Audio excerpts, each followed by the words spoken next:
When Biden says he's going to listen to the doctors, it's not just Dr. Fauci. He also means epidemiologist Michael Osterholm, who co-authored a piece several weeks ago urging that we, quote, commit to a more restrictive lockdown. Well, Dr. Osterholm is widely expected to be a likely candidate for a top job in the Biden administration. He genuinely seems to despise red state America, where people have just decided, you know, we understand the risk, but we have to move on with our lives.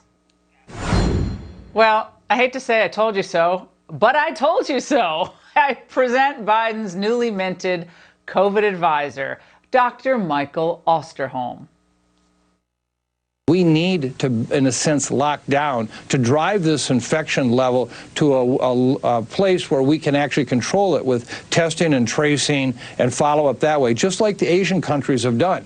And I'm talking about everything from Australia to New Zealand, all the way right up through China, Japan. All of those countries have done it already. He's actually citing China. Okay, this guy is on Biden's COVID task force.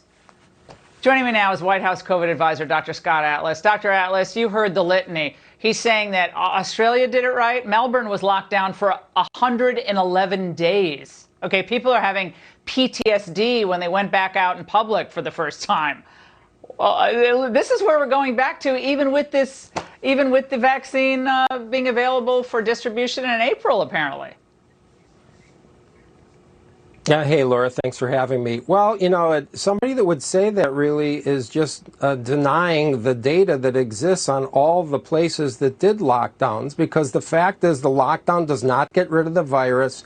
The lockdowns kill people, the lockdowns destroy families, the lockdowns increase the risk of suicide and drug overdose, missed cancer diagnosis, missed medical care. All those things happen with the lockdown. But then when you open up, the virus comes back. And we see this all over Europe. We see it in plenty of the states here that have had various levels of lockdown. And somebody that's saying that just either doesn't know the science, doesn't understand the science, or is lying. It's one of those three. All right, I want to talk about Dr. Fauci for a moment, because it was just like a few weeks ago when Dr. Fauci was pretty negative about the future. We weren't going to be a normal country for years, but today, oh, he's so upbeat. Let's watch the transition.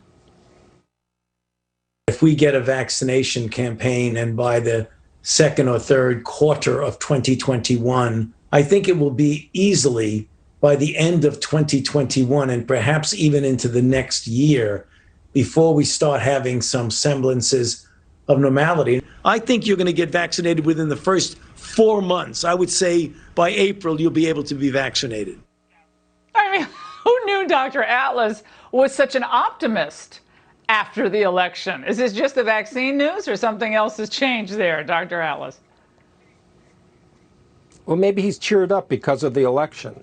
But, you know, this is the same person who said that we weren't going to have any kind of vaccine data this year, even though the president and I both said that we'd probably have some results, hopefully in October, for sure hopefully in November. And of course, as we read, the data was chosen to not be shown by Pfizer in October. They just decided not to look at the data until after the election. And then, lo and behold, the vaccine is highly effective. There's all kinds of prognostications that were made, all negative, all to undermine what the reality of the timelines were, all to undermine the president. So, and I think, you know, once you do that sort of thing and make yourself a political animal, basically, you lose your credibility. The fact is the fact. You look at the data, you make a science. Sorry to cut you off, Dr. Atlas, but he became a political pundit for Joe Biden. I tried to warn everyone. Dr. Atlas, thank you so much.